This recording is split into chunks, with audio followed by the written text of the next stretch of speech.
G'day everybody, and today I'm going to do a movie review because I haven't done one in a while. I'm going to do a very recent movie, and it's not in theaters, it's straight to Blu-ray and DVD, but that is a movie that I really liked, Batman, The Long Halloween. And as if you don't know, I am a huge Batman fan. I've always grew up with his stuff. I'm not trying to sound cliche saying that, but Batman was always my hero, and he still is today. I always loved Batman. Any incarnation is. If people complain about how his character's different and other stuff, it doesn't matter to me because there's so many versions of him. Like, who cares? But I'm going to be talking about Batman: A Long Halloween. And I never read the graphic novel. I think I've read like a page of it, but never really sat down and watched it. I want to read it. I meant like I never read it. I think you get the point. I'd love to read it. It's on my Christmas list. I would love to. But I'm going to review both parts because it's basically one movie. So the first part I really liked, and I'm going to say why. Okay, so part one is about it's where Batman teams up with Jim Gordon and Harvey Dent before he becomes Two-Face. And it's basically where they're going on an adventure to find out who's committing these murders, specifically on holidays. So it's basically a long Halloween, literally.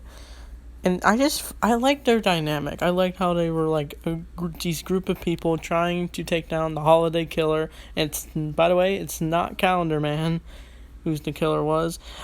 I was really anticipating, I was like really caring who it is. Like, I want to know who it is. And I'm really curious about all these characters and their storylines, where it was going. I felt more interested in Harvey Dent's character because, like, we get to see him on a different side than his usual Two-Face angry self. We get to see him be with his wife, later divorced, later in part 2. And that just felt very interesting.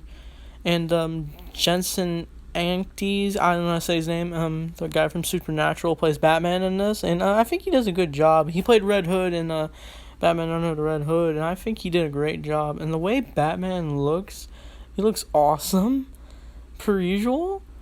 Just anything Batman suit related, it looks awesome. I like how they're not doing anything too big.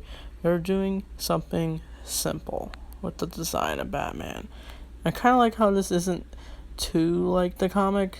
Like, I like how different style they chose for it, because it feels like they had a lot of freedom to do the animation for this, and it was good, really good. I really liked the post-credits scene. By the way, spoiler, we get to see Poison Ivy, that then sets up part 2.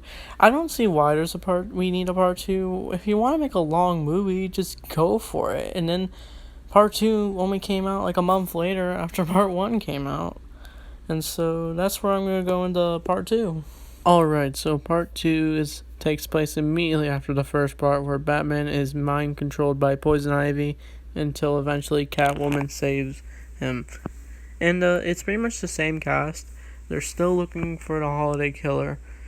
And yeah, it still felt a little engaging, but not as fast pacing or the darkness of it as like the first part was. And this movie's rated R for some reason, which I don't understand at all. Like, it has some blood scenes, but like it's not like straight up gory like Justice League Apocalypse War. But they probably just did it because they're like, there's an F-bomb in this movie. And yeah. And I felt more invested in Harvey Dent because spoiler alert, he becomes Two-Face in this. And I was kind of confused towards the end on who the holiday killer was. Was it Two-Face or someone targeting the Falcons or someone that worked for him? Because I was like very curious on who it was. And seeing Batman slowly figuring out who it was very engaging to watch. And it was a simple, this one felt more simple to watch because of how easygoing it was. But yeah, I liked how we got to see a bunch of Batman villains in this movie, from, like I said, Poison Ivy, Scarecrow, Joker. It almost felt like the Joker didn't get much of a role in this movie, but he was in it. But yeah, and the voice cast is pretty good. I really hope we see these actors play these characters again in another one of these Batman movies. And I just really look forward to seeing more Batman. And I don't, like, I think I said this earlier, but I really don't think this needed to be 2 parts. I get this might have been a long story, but just, if you want to make a 2-hour movie, go for it. But, yes, I honestly think the first part was better. And, here's another spoiler. Okay, here we go. We see Green Arrow and Flash together. And the post-credit scene, I like the part where Alfred's just like, "It's for you, sir," and then, like, the movie ends. So that means we could be getting a Justice League movie. I don't know, but it seems like we're getting a bunch of tie-ins for this universe so far, since they rebooted it, the animated stuff. A new, fresh animated.